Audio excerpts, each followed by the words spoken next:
नमस्कार, स्वागत है आप सभी का। आप देख रहे हैं मुद्दा। मैं हूं आपके साथ कुमार कुणाल धीरज, और आज मुद्दा में बातचीत करेंगे नापाक जोड़ी के मंसूबे की।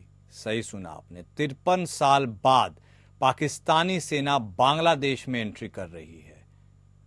इस एक खबर ने खलबली मचा दी है। 1971 में जिस जमीन से भारत ने पाकिस्तानी सेना को भगाया था, अब वहीं पर पाकिस्तानी सेना ट्रेनिंग देने जा रही है।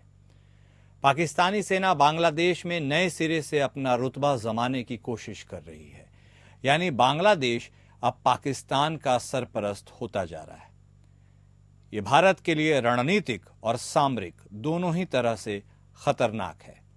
पाक सेना के joint chief of staff committee के चेयरमैन जनरल साहिर शमशाद मिर्जा के नेतृत्व में एक विशेष टीम बांग्लादेश की सेना को प्रशिक्षण देने के लिए फरवरी 2025 में वहां पहुंचने वाली है। पहले चरण में यह ट्रेनिंग मेमनशाही कैंट स्थित army training and doctrine command मुख्यालय में होगी और यह कार्यक्रम 1 साल चलेगा। इसके बाद बांग्लादेश की सभी 10 सैन्य कमांड्स में पाकिस्तानी सेना प्रशिक्षण देगी। जनरल मिर्जा ने नवंबर में बांग्लादेश को यह प्रस्ताव भेजा था, जिसे बांग्लादेश के आर्मी चीफ जनरल वकार उस जमान ने स्वीकार कर लिया है। यह घटनाक्रम खासतौर पर शेख हसीना की सरकार के बाद के बदले हुए हालात को उजागर करता है। जब से अंतरिम सरकार ने पाकिस्तान के साथ रिश्ते मजबूत करने की कवायद तेज की है, तब से ये हालात सामने आने लगे हैं। शेख हसीना के शासनकाल में पाकिस्तान के साथ किसी भी सैन्य अभ्यास पर रोक थी, लेकिन अब परिस्थितियां बदल चुकी हैं। बांग्लादेश की अंतरिम सरकार ने न केवल इस अभ्यास में शामिल होने की सहमति दी है, बल्कि बंगाल की खाड़ी में पाक नौसेना के साथ साझा अभ्यास की तैयारी भी कर रहा है। शेख हसीना की सरकार के दौरान बांग्लादेश ने पाकिस्तान के साथ अपने संबंधों को सीमित रखा था। 2022 में शेख हसीना ने पाकिस्तानी वारशिप PNS तैमूर को चिटगांव पोर्ट पर लंगर डालने की अनुमति नहीं दी थी, लेकिन वर्तमान की अंतरिम सरकार ने न केवल पाक से आने वाले कार्गो को चिटगांव पर अनुमति दी है, बल्कि इन सामानों की जांच से भी छूट दे दी है। रिपोर्ट्स के मुताबिक शेख हसीना की सरकार को गिराने और अंतरिम सरकार बनाने में पाकिस्तान की खुफिया एजेंसी ISI ने अहम भूमिका निभाई। बांग्लादेश में लंबे समय से पाकिस्तान परस्त ताकतें सक्रिय रही हैं, जो अब खुलकर सामने आ रही हैं। पाकिस्तान की यह चाल भारत के लिए सामरिक दृष्टि से बड़ी चुनौती बन सकती है। बांग्लादेश में पाकिस्तान की बढ़ती उपस्थिति से चिकन नेक कहे जाने वाले सिलीगुड़ी कॉरिडोर पर खतरा बढ़ सकता है, जो भारत को पूर्वोत्तर राज्यों से जोड़ने वाला एकमात्र मार्ग है। साथ ही इससे भारत के पूर्वोत्तर में कट्टरपंथी ताकतों के और मजबूत होने की आशंका है। क्या बांग्लादेश एक बार फिर पाकिस्तान के प्रभाव में जा रहा है? मौजूदा हालात इस सवाल को मजबूती से खड़ा कर रहे हैं। पाकिस्तान बांग्लादेश गठजोड़ भारत के लिए न केवल एक कूटनीतिक चुनौती है, बल्कि सुरक्षा के लिहाज से भी चिंता का एक बड़ा विषय बन चुका है।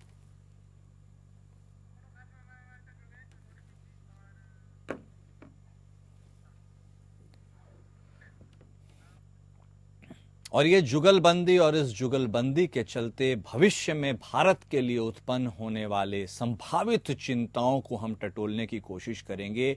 अपने इस बातचीत को आगे बढ़ाएंगे। हमारे खास मेहमान हमारे साथ जुड़ चुके हैं। हमारे साथ विदेश मामलों के जानकार किरोड़ी सिंह साहब जुड़ चुके हैं, तो वहीं हमारे साथ ब्रिगेडियर विनोद दत्ता साहब भी जुड़ चुके हैं बतौर रक्षा विशेषज्ञ। आप दोनों खास मेहमान का स्वागत है सर मुद्दा में।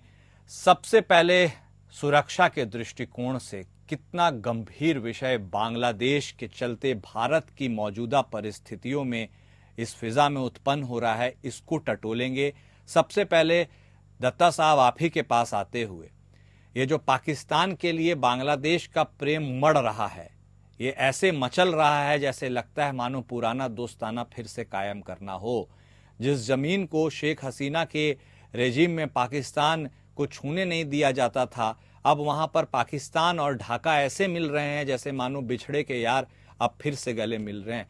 ऐसे में ये मौजूदा परिस्थितियां भारत के दृष्टिकोण से, खासकर सुरक्षा के लिहाज से, क्योंकि बहुत संवेदनशील इलाका है, काफी हद तक पोरस बॉर्डर है, बहुत बांग्लादेशी अति घुसपैठिए हमारे यहाँ आते जाते रहे हैं, ऐसे में कितनी बड़ी चिंता का विषय सुरक्षा के दृष्टिकोण से होने वाला है और हमारे बॉर्डर सिक्योरिटी फोर्स और तमाम अन्य संगठनों को कितनी और मुस्तैदी से अब काम करने की जरूरत है। दत्ता साहब, देखिए, ये जो सूरत हाल अब देखी जा रही है, ये भारत के लिए बहुत ही चिंता का सबब है। और ये जो आप जो मतलब जो स्टोरीज अनफोल्ड होते हुए देख रहे हैं, इसका सृजन कई वर्षों पहले हो चुका था। और मोहम्मद यूनिस अगर आप देखें तो वो विदेशों से एंटी इंडिया कैंपेन में या प्रो पाकिस्तान कैंपेन में लगे हुए थे। और सबसे ज्यादा भारत बॉर्डर शेयर अगर करता है किसी देश के साथ तो वो है बांग्लादेश, करीब 4096 किलोमीटर का है। करेक्ट। और भारत की अगर आप जियो स्ट्रेटेजिक लोकेशन या इम्पेरेटिव्स देखें तो भारत चारों तरफ से ऐसी शक्तियों से घिरा हुआ है जो प्रो चाइना है या प्रो पाकिस्तान है। तो भारत को चाहिए कि अपना जो सिक्योरिटी रिव्यू है उसको दोबारा करे और भारत को बांग्लादेश को ये कड़े संदेश देने चाहिए, क्योंकि देखिए हमने राजनीति कोशिश कर ली, हमने कूटनीति कोशिश कर ली, विदेश जो सचिव थे वो भी वहां जाके वार्ता करके आए हैं मोहम्मद यूनुस से। अब हमारे पास एक ही विकल्प रहता है कि अगर बांग्लादेश नहीं सुधरता है तो हमें रणनीति का सहारा लेना पड़ेगा। और भारत अगर इसको नजरअंदाज करता है तो भारत के लिए ये बहुत ही बड़ा चैलेंज उभर के आएगा।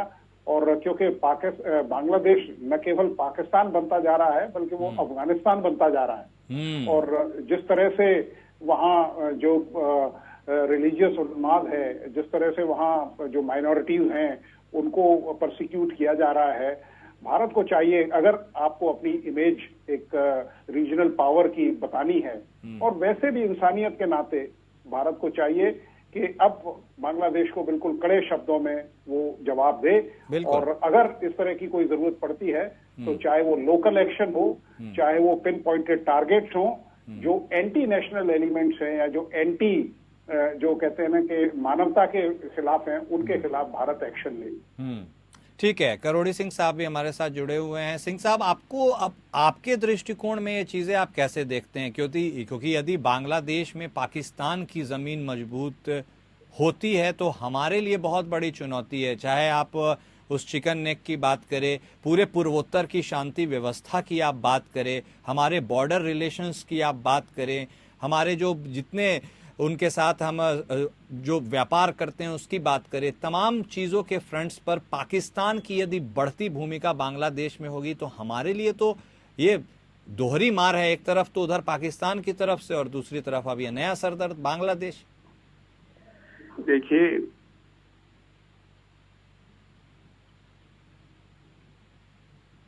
सर आपकी आवाज नहीं आ रही, आप सुन पा रहे हैं मुझे? बांग्लादेश की आंतरिक राजनीति, क्षेत्रीय राजनीति और वैश्विक राजनीति का कुमुलेटिव इफेक्ट है, एक स्वाभाविक परिणाम है। लेकिन इसमें हम ये देखते हैं कि क्या बांग्लादेश भारत से अदावत है, उसको अफोर्ड कर सकता है, क्या बांग्लादेश के लिए ये सही है? तो मुझे लगता है कि बांग्लादेश का आवाम भी ये समझता है कि ये बांग्लादेश की भारत से अदावत सही नहीं है। लेकिन पिछले 2-3 महीने से वहां जिस तरह की आंतरिक राजनीति, घरेलू राजनीति ने टर्न लिए, उसमें यह होना भी एक स्वाभाविक प्रक्रिया है।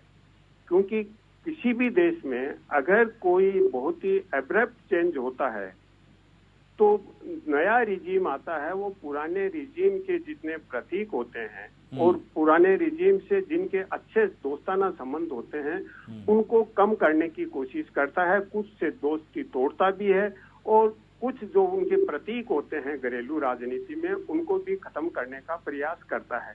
तो ये परिणाम तो स्वाभाविक है। लेकिन हम वास्तविकता देखें तो बांग्लादेश पूरी तरह से भारत से घिरा हुआ है, क्योंकि बांग्लादेश का सबसे बड़ा बॉर्डर है वो भारत से लगता है।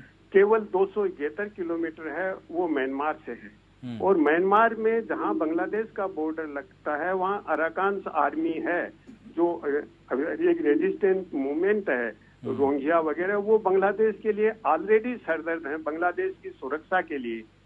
दूसरी एक महत्वपूर्ण बात है कि बांग्लादेश आज के देखिए, आज की राजनीति है वो एक अंतर्निर्भरता की है, परस्पर निर्भरता की है। कोई देश अपने आप में अकेला रह के सर्वाइव नहीं कर सकता। तो ऐसी स्थिति में बांग्लादेश की पूरी निर्भरता भारत पर है। ओके। तो इसको मैं अगर अंतर्निर्भरता, परस्पर निर्भरता कहूँ तो ज्यादा अच्छा होगा। हमें ये नहीं कहना चाहिए कि बांग्लादेश हमारे ऊपर पूरी तरह डिपेंड है। इसमें वो अपना प्राइड हर्ट मान सकते हैं, क्योंकि हम देखें कि जब 16 दिसंबर को विजय दिवस मनाया गया और भारत के प्रधानमंत्री ने ये कह दिया कि ये भारत की जीत का दिवस है, तो बांग्लादेश में इमीडिएट रिएक्शन हुआ और बांग्लादेश ने जो सोहरावर्दी पार्क है उसमें विजय दिवस भी मिलिट्री परेड के साथ नहीं मनाया। एक्सक्यूज ये लिया आवाम को खुश करने के लिए कि मिलिट्री दूसरे क्षेत्रों में बिजी है बांग्लादेश की, इसलिए नहीं मनाया है। लेकिन आज बांग्लादेश की हालत है वो बांग्लादेश अफोर्ड नहीं कर सकता। फिर भी पाकिस्तान से उनके रिश्ते अच्छे बनते जा रहे हैं। तो इस पाकिस्तान ने उनका शोषण किया, कितना अत्याचार किया, तो ये एक भारत के लिए चिंता का विषय है। तो इसको चीन भी किसी न किसी रूप में हवा दे रहा है, क्योंकि चीन पाकिस्तान को सैन्य मदद कर रहा है। जो चीन की मदद है वो बांग्लादेश भी पहुंच सकती है। चीन अपनी सेना भी भेज रहा है। तो इनडायरेक्ट रूप से चीन भी अपनी एक तरह की साइलेंट डिप्लोमेसी इसमें खेल रहा है भारत पे दबाव बनाने के लिए। पाकिस्तान उसका इंस्ट्रूमेंट बन रहा है। बिल्कुल। तो ऐसी स्थिति में बांग्लादेश और पाकिस्तान का सैनिक जो कोऑपरेशन है वो अगर पाकिस्तान का डीप स्टेट अगर भारत के नॉर्थ ईस्ट में डिस्टरबेंस क्रिएट करेगा तो ये भारत के लिए बहुत बड़ा खतरा है। अब भारत को एक्शन क्या लेना चाहिए? जैसे दत्ता साहब ने तो कहा इमीडिएट एक्शन लेना चाहिए। मुझे लगता है कि बांग्लादेश के साथ एंगेजमेंट के साथ ही हमें चलना चाहिए, क्योंकि बांग्लादेश का आवाम अभी भारत के विरुद्ध उतना नहीं है जितना कि वहाँ की जो राजनीतिक शक्तियां हैं जिन्होंने हसीना को हटाया है। क्योंकि आवाम ये समझता है कि भारत के सहारे हमारा विकास हो सकता है। तो ऐसी स्थिति में हमें ज्यादा रिएक्ट नहीं करके एंगेजमेंट के साथ चलना चाहिए। यद्यपि हमारे फॉरेन सेक्रेटरी गए तो वो सफल नहीं रहे ज्यादा, लेकिन फिर भी हमें एंगेजमेंट आगे बढ़ाना चाहिए। एक जो महत्वपूर्ण चीज ये है कि मोहम्मद यूनुस हैं वो राजनेता नहीं है। तो वो जो अतिवादी ताकतें हैं उनका एक मोहरा बने हुए हैं। बिल्कुल। लेकिन अतिवादी ताकतों में भी डिफरेंसेज हैं। बीएनपी है और जमातें हैं, दोनों में डिफरेंसेज हैं, दोनों में यूनिटी नहीं है। इसलिए इस तरह के जो क्लीवेजेज हैं उसमें भारत के लिए एक सिल्वर लाइनिंग नजर आता है, क्योंकि बीएनपी का दृष्टिकोण अलग है, जमाते का अलग है। जमात है वो पाकिस्तान की तरफ ज्यादा है, बीएनपी थोड़ा इंडिपेंडेंट स्टैंड लेना चाहती है। तो ऐसी स्थिति में वहाँ इस तरह की यूनिटी नहीं है भारत के विरुद्ध, जिस यूनिटी की हम देखते हैं भारत में रहते हुए। तो उस स्थिति में भारत के लिए एक लिवरेज है, एक सिल्वर लाइनिंग है। इसलिए भारत को एंगेजमेंट और बढ़ाना चाहिए। ये विकल्प ज्यादा अच्छा हो सकता है। कुणाल ओके, आपने बहुत विस्तृत तरीके से चीजों को समझाया है, लेकिन अब हम बिल्कुल उस मूल मुद्दे पर आते हैं, मूल सवाल पर, security point of view. Datta साहब, ये जो अब पाकिस्तानी आर्मी बांग्लादेश की आर्मी को ट्रेनिंग देने जा रही है, प्रस्ताव भेजा गया, स्वीकार हो गया, सब बिल्कुल इजी गोइंग तरीके से हो रहा है, और फरवरी से तो भाई अब वहां पर पाकिस्तानी आर्मी पहुंच भी जाएगी जहां कभी पहुंचने का वह सपना देखती थी, क्योंकि 71 के समय तो उन्हें वापस ही लौटना पड़ा था। लेकिन अब, और यह एक खास बात है सर, कि वहां पर यह आर्मी 1 साल तक रहेगी। इसका मतलब कहीं ना कहीं वह डेरा डालने के पूरे मूड में है पाकिस्तान में। एक कमांड से शुरू होते हुए ये चेन रिएक्शन की तरह अन्य कमांड्स में जाएगा। मैं ये समझना चाहता हूं, पाकिस्तानी आर्मी की शक्ति, जो भी शक्ति आप उसे बेहतर समझा सकते हैं, वो बांग्लादेश की आर्मी को ट्रेनिंग देगी, तो ये जो दोहरी शक्ति, दो डबल यूनाइट होकर के चीजें मिलेंगी, ये हमारे लिए तो सिर्फ अटव्वल की ही स्थिति होगी। आपको क्या लगता है? हाँ बिल्कुल। देखिए, जिस तरह से पाकिस्तान आर्मी या पाकिस्तान इंटरेस्ट ले रहा है बांग्लादेश में, जिस तरह से उसने सामरिक तौर पे बांग्लादेश की मदद की है, जिस तरह से वहाँ जो आतंकवादी थे उनको रिहा किया गया है, खालिदा जिया का जो नेक्सस है वो आपने देख ही रखा है, उसका झुकाव पाकिस्तान की तरफ है। तो ये इसमें चीन का बहुत बड़ा हाथ है। और आप ये देखिए सिलीगुड़ी कॉरिडोर, मैंने एक यूनिट वहां कमांड की है जी। तो वहां सिलीगुड़ी कॉरिडोर पे वैसे ही चीन की बड़ी नजर है। आपने डोकलाम इशू देखा था, 73 दिन का हमारा स्टैंड ऑफ रहा था जमतेरी ब्रिज पे। मैं गवर्नमेंट ऑफ भूटान का एडवाइजर भी रहा हूं।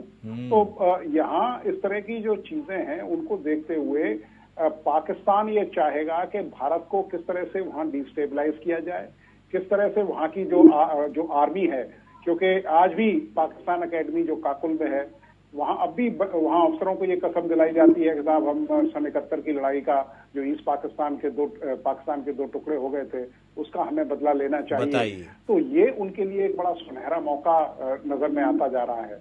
और आप ये देखिए, वो कहते हैं ना कि करेंगे वो क्या रहनुमाई जो खुद कारवां लुटा के आ रहे हैं। अभी ट्रम्प साहब ने खुद ही कहा है कि अब इमरान खान साहब को आप रिहा करिए, तो शहबाज शरीफ खुद बड़े डोल ड्रम्स में है कि अब क्या किया जाए, ना वो निगल सकते हैं, उस हुक्मनामे को निगल सकते हैं।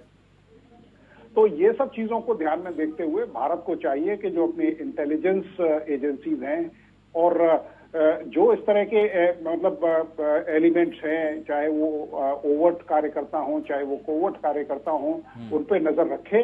और आज की स्थिति में देखिए, आज का हमारे पास इस तरह की टेक्नोलॉजी है, हमारे पास क्या अधिकतर देशों के पास है कि बिना बॉर्डर क्रॉस किए भी अगर कोई आपके देश के खिलाफ कोई काम कर रहा है तो उसको टारगेट किया जा सकता है, उसको नेस्तनाबूद किया जा सकता है। इजराइल ने, आपने देखा होगा, अमेरिका ने इस तरह के स्टेप्स लिए हैं। बिल्कुल। तो हमें कोई ऐसी ताकत है, कोई रोक नहीं रही है। लेकिन वही है कि हम, वो कहते हैं ना कि जुल्म करता है जमाना और हम शर्माए जाते हैं। तो हमें अब ये चाहिए कि हमें इस तरह से जो मस्कुलर नेशनलिज्म है उसका इजहार करें, वरना इसके जो दूरगामी जो प्रभाव हैं वो बहुत ज्यादा हो जाएंगे। नेपाल आपके साथ नहीं है, श्रीलंका में प्रो चाइना गवर्नमेंट है, मालदीव में मोहम्मद मुइजू के आपने देखा स्वर बदले नजर आ रहे हैं।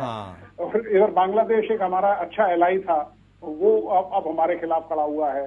चीन से मतलब हमारे रिश्ते कैसे हैं वो सबको पता है। तो हमें चाहिए कि हमें अपना जो जियो स्ट्रेटेजिक एग्जिस्टेंस है उसको रीडिफाइन करें और भारत के हित में हमें इस तरह के एक्शंस लेने पड़ेंगे। मैं कतई नहीं कहता, किरोड़ी साहब ने बड़े अच्छी बात कही थी कि एंगेजमेंट का जो वो है नजरिया, उसको हमें अख्तियार करना चाहिए। लेकिन वो कई बार कहते हैं कि साहब अगर वो लोगों की समझ में नहीं आती है सॉरी जी, तो हमें उस भाषा का इस्तेमाल करना चाहिए which they understand the best. Okay Karori Singh sir, और इसी बात को आगे बढ़ाते हुए आपने कहा कि ठीक है एंगेजमेंट में हमें रहना चाहिए, ठीक है, स्वागत योग्य बात है, अच्छी है, बातों से चीज हल हो जाए तो कौन ही चाहता है लड़ाई लड़ने के लिए। लेकिन और आपको लगता है कि बांग्लादेश की जो मौजूदा परिस्थिति है इंटरिम गवर्नमेंट वाली, ये एक शॉर्ट टर्म या एक टेम्पररी वक्त है, फेज है बांग्लादेश के लिए, और इसके बाद उस पार हमें कहीं रोशनी दिखाई दे रही है। आपने आवाम का भी जिक्र किया, आवाम नहीं चाहती है, आवाम थोड़ी प्रो इंडिया है, लेकिन शक्ति अभी आवाम के पास नहीं है, शक्ति अभी कुछ वैसे लोगों के पास है जो उनके मनोभाव को समझने टटोलने की कोशिश नहीं कर पा रहे हैं। तो क्या जब तक आवाम जागे, कब वहां चुनाव होंगे, गृह युद्ध होंगे, कब तक अलर्ट होगा, क्या हम इसका इंतजार करेंगे? और इंगेजमेंट को सही दिशा कैसे देनी चाहिए या देनी पड़ेगी ताकि हम अपनी बात भी एजर्टिव तरीके से रख सकें और चीजों को भी कंट्रोल कर सके? आपका इसमें क्या विचार है सर? देखिए, दत्ता साहब ने बिल्कुल स्पष्ट कहा कि हमें मस्कुलर नेशनलिज्म दिखाना चाहिए, हमें रिएक्ट करना चाहिए, लेकिन उसका एक्सप्रेशन हमें नहीं देना चाहिए। हमें एंगेजमेंट की बात करनी चाहिए कूटनीतिक तरीके से और दबाव बनाना चाहिए, क्योंकि अगर स्थिति को ज्यादा एस्कालेट करेंगे न तो ज्यादा रिएक्शन होगा और बांग्लादेश का आवाम भारत के विरुद्ध होगा, तो उससे स्थिति और बिगड़ेगी। क्योंकि जैसे मैं एक बार श्रीलंका में था तो श्रीलंका वालों ने कहा कि इंडिया अगर हमारे पे अटैक कर देगा तो हमारा राष्ट्रवाद स्ट्रांग हो जाएगा, क्योंकि जब आईपीके गई तो सिंगाला एक्सट्रीमिस्ट और तमिल एक्सट्रीमिस्ट एक साथ हो गए थे, तो उनमें सॉलिडेरिटी आ गई थी। तो भारत को खुलकर उस तरह का रिएक्शन नहीं करना चाहिए और ग्लोबल कम्युनिटी भी ये कहेगी कि बांग्लादेश कमजोर है, छोटा है, भारत बहुत बड़ा है, रीजनल पावर है, दबाव बना रहा है। तो उस स्थिति से हमें बचना चाहिए। और मुझे लगता है कि अगर प्रजातांत्रिकरण की वहाँ प्रक्रिया होगी, चुनाव होंगे, तो निश्चित रूप से भारत के साथ रिश्ते सुधरेंगे, बिगड़ेंगे नहीं। अभी जो सरकार है वो एक स्टॉप अरेंजमेंट की तरह है। तो बांग्लादेश की नई सरकार जब आई है, एक रिएक्शन के रूप में आई है, रिएक्टिव एटीट्यूड है, पाकिस्तान को वीजा नहीं देते थे, वीजा देना शुरू किया। मिलिट्री ट्रेनिंग भी दे रहे हैं, अब नेवल एक्सरसाइज की बात भी कर रहे हैं। देखिए, हर देश का अपना राष्ट्र हित होता है, अपनी संप्रभुता होती है, अपना सुरक्षा का दृष्टिकोण होता है। हाँ। आज जो बांग्लादेश का दृष्टिकोण है वो स्वयं बांग्लादेश के हित में नहीं है। एग्जैक्टली। क्योंकि अगर साल भर तक या कुछ महीने तक चुनाव नहीं है तो वहाँ फिर से सिविल वार की स्थिति बनेगी बांग्लादेश में। आवाम वहाँ का वेट नहीं कर सकता लंबे समय तक। वहाँ कॉन्स्टिट्यूशनल कमीशन बना है, लेकिन उसकी रिपोर्ट आने में तो बहुत टाइम लगेगा। तो पुराने कॉन्स्टिट्यूशन के बेसिस पे एक चुनाव की डिमांड जो कि बीएनपी कर रही है और जमाती नहीं कर रही है, तो अगर चुनाव होता है, चाहे वो बीएनपी की सरकार आए चुनाव के बाद, क्योंकि जमाती को ज्यादा सपोर्ट नहीं मिलता है, एक्सट्रीमिज्म को सपोर्ट नहीं है। अगर हम पाकिस्तान का इलेक्शन भी देखें, पिछला इलेक्शन तो 3% वोट भी नहीं मिले एक्सट्रीम जो इस्लामिक एलिमेंट है पाकिस्तान में। तो हम ये नहीं मान के चलते कि इस्लामिक एलिमेंट है, जो एक्सट्रीमिस्ट एलिमेंट है बांग्लादेश में जमाती है, उसको चुनाव में कोई बहुमत मिलेगा। लेकिन आज की स्थिति में वो दबाव बनाए हुए हैं और जो आवामी लीग की फोर्सेज हैं, जो नेता हैं, वो थोड़े डिफेंसिव से हो गए हैं। तो अगर बांग्लादेश में कुछ समय और निकला और चुनाव नहीं है तो वहाँ सिविल वार की स्थिति फिर बनेगी, फिर वायलेंस होगी। तो बांग्लादेश अपनी ही चक्कर में खुद ही अपना नुकसान करेगा, भारत को बहुत ज्यादा करने की जरूरत नहीं है। तो ऐसी स्थिति में बांग्लादेश को जो वाइज डिसीजन हो सकता है, वाइज पॉलिसी हो सकती है, वो बांग्लादेश को समझना चाहिए। जो आवाम तो समझता है लेकिन लीडरशिप नहीं समझ Exactly. रही है। और तो अगर लीडरशिप नहीं समझेगी तो बांग्लादेश का, अपने ही देश का वो नुकसान कर रहे हैं, भारत का नुकसान नहीं होगा। भारत का तो लॉन्ग टर्म है, चीन और पाकिस्तान अपने स्कोर सेटल करने का प्रयास करेंगे। ठीक। बांग्लादेश भारत का पे कोई स्कोर सेटल नहीं कर पाएगा। तो ऐसी स्थिति में स्वयं वो अपने ही देश का, अपने ही समाज का नुकसान कर रहे हैं, क्योंकि भारत हमेशा मदद करता रहा है, भारत के साथ व्यापार है, भारत पे डिपेंडेंस है। तो ऐसी स्थिति में बांग्लादेश किस रूप में थ्राइव करेगा भारत से दूर होके, मेरे ख्याल से ये जो वाइज लीडरशिप है वो समझती है। लेकिन अभी लगता है मोहम्मद यूनुस भी समझते हैं, लेकिन वो उनको एक मुखौटा बना रखा है और यूनुस को भी हसीना ने जेल में डाल दिया था, तो इसलिए उनका भी एक रिएक्टिव एटीट्यूड हो सकता है, इसलिए वो जमात के साथ। ठीक। अदरवाइज मोहम्मद यूनुस भी समझते हैं, वो उतने फंडामेंटलिस्ट नहीं हैं, लेकिन उनकी बात सुनी भी नहीं जा रही है, क्योंकि वो तो नाम के हैं। उनको मुखौटा बना के जो एक्सट्रीमिस्ट फोर्सेज हैं वो बांग्लादेश को, अपने ही देश को गर्त में ले जा रहे हैं। तो भारत को एक केवल वेट एंड वॉच नहीं, एंगेजमेंट के साथ आगे बढ़ना चाहिए। और सिल्वर लाइनिंग है बांग्लादेश का आवाम, अगर चुनाव होते हैं, डेमोक्रेटिक प्रोसेस बहाल होती है, तो निश्चित रूप से बांग्लादेश भारत के साथ रहेगा। ठीक है। क्योंकि भारत के साथ जिस तरह से संबंध हैं, सांस्कृतिक हैं, ज्योग्राफिक हैं, इकोनॉमिक हैं, वो किसी भी देश के साथ बांग्लादेश के हो ही नहीं सकते वैसे। इसलिए हमें थोड़ा सा एंगेजमेंट रख के पेशेंस रखना चाहिए और कोई स्टर्न एक्शन आज की स्थिति में नहीं लेना चाहिए। जी ठीक है सर, एक क्विक टिप्पणी उस पर भी कर दीजिए, फिर दत्ता साहब के पास जाएंगे। ये जो पाकिस्तानी सेना का इंक्लिनेशन बांग्लादेश की तरफ ज्यादा आ रहा है, क्या इसके ऊपर अब हमें काफी स्क्रूटनी, मतलब एक पैनी निगाह रखने की जरूरत है? देखिए, निगाह रखनी चाहिए और निगाह तो रखते ही होंगे। देखिए, हमारे यहाँ भी हमारी इंटेलिजेंस एजेंसीज हैं, निश्चित रूप से उनके पास इनपुट ज्यादा होगा जो आप और हमारे पास नहीं आता है। लेकिन पाकिस्तान अपने स्कोर सेटल करना चाहेगा, पाकिस्तान का इंटरेस्ट है, लेकिन बांग्लादेश को समझना चाहिए। मुझे लगता है कि गुड सेंस प्रिवेल करेगा बांग्लादेश में, वो अपने देश को बचाएंगे, लीडरशिप अपने देश को बर्बाद नहीं करेंगे। क्योंकि पाकिस्तान के साथ तो चीन का बैकअप है, तो केवल पाकिस्तान नहीं है, चीन भी उसमें अपने स्कोर सेटल करना चाहता है। चीन भी ये चाहता है भारत को किसी न किसी रूप में एनसर्किल किया जाए। तो और ढाल बनाने के लिए हमेशा कुछ ऐसे देशों को चुना जाता है जो देश वल्नरेबल होते हैं। नेपाल हो गया, इधर बांग्लादेश हो गया, उधर श्रीलंका हो गया। सही बात है। ठीक है दत्ता साहब, अब एक इसी से जुड़ा हुआ रिलेटेड अहम सवाल आता है। पाकिस्तान वे ऑफ गवर्नमेंट हम सब ने देखा है, वहां पे आर्मी है, सत्ता को तुरंत इधर से उधर कर देती है, टॉपल हो जाता है गवर्नमेंट। हमने उसी का एक थोड़ा सा छोटा वर्जन अब इधर बांग्लादेश में भी देख ही लिया है। फोर्स्ड रेजिग्नेशन बोलिए या फिर सत्ता हस्तांतरण परिवर्तन, उसको गिरा देना बोलिए उसको। आपको लगता है कि जो खुफिया एजेंसी आईएसआई है वो काफी लंबे समय से, क्योंकि कुछ सूत्र ऐसा बता रहे हैं लंबे समय से वो बांग्लादेश में इस तरह की हरकत करने की कोशिश कर रहे थे कि किसी तरह शेख हसीना को आउस्ट किया जाए, तो आपको लगता है अब जो Pakistan way of government is the new way of government for Bangladesh, और ऐसा है तो कितने लंबे समय तक हो सकता है या नहीं हो सकता है? बिल्कुल, आप ही देखिए मैं आपको उदाहरण देता हूं कि जो पंजाब में इंसर्जेंसी थी उसका सृजन 1958 में जनरल अयूब खान जब प्रेसिडेंट थे तब रखा गया था और वो बिल्कुल चरम पे पहुंची सन 84 में। और इसी तरह से पाकिस्तान की जो आईएसआई एजेंसी है उसका जो पॉलिटिकल विंग है वो मियां जुल्फिकार अली भुट्टो साहब के टाइम में किया गया था, जहां लोगों की स्पाइंग, लोगों को ब्लैकमेल या लोगों को इस तरह से वो किया जाता था। और वही इस चीज पे पूरा काम करती है, क्योंकि आईएसआई सबसे इम्पोर्टेंट और सबसे वो कहते हैं कि बड़ा डेडली ऑर्गेनाइजेशन है पाकिस्तान आर्मी का, और वही पूरी चीज इनकी साजिश करता है। 1971 में भी देखिए आप, जनरल टिक्का खान को भेजा था जिसे बुचर ऑफ ईस्ट पाकिस्तान कहा जाता है, और उनको ये मैंडेट दिया गया था। तो इसकी जो नींव है, आप देखिए शेख हसीना जब चीन गई थी तो बीच में अपनी यात्रा छोड़ के चली आई थी, तो वहीं से इसके अर्ली इंडिकेशंस मिलने लगे थे कि अब बांग्लादेश में कुछ न कुछ होने वाला है। तो ये सब चीजों को ध्यान में रखते हुए ये चाइना, देखिए अभी आपने पाकिस्तान को चाइना करीब 40 अपने J-35 फाइटर जो 5th जनरेशन में एयरक्राफ्ट हैं वो दे रहा है, और वो इसलिए दे रहा है उनको, हालांकि पाकिस्तान खरीद रहा है, लेकिन वो उनको अगर जरूरत पड़ी तो भारत के खिलाफ इस्तेमाल करेगा, क्योंकि उसके जो एयरपोर्ट्स हैं, एयरफील्ड्स हैं, वो मतलब ज्यादा ऊंचाई पे है तो वो बिल्कुल अंडर परफॉर्म करेंगे। तो ये एक बड़ी लंबी सोच है, बड़ा स्ट्रेटेजिक विजन है इनका। और आपने देखा होगा कि चीन जो है वो बड़ा साइलेंट ऑपरेटर है, वहां से कोई इस तरह के लूज स्टेटमेंट नहीं आते। माओ सेतुंग का जो कहना होता था कि I am not interested whether the cat is black और white as long as it catches the mice.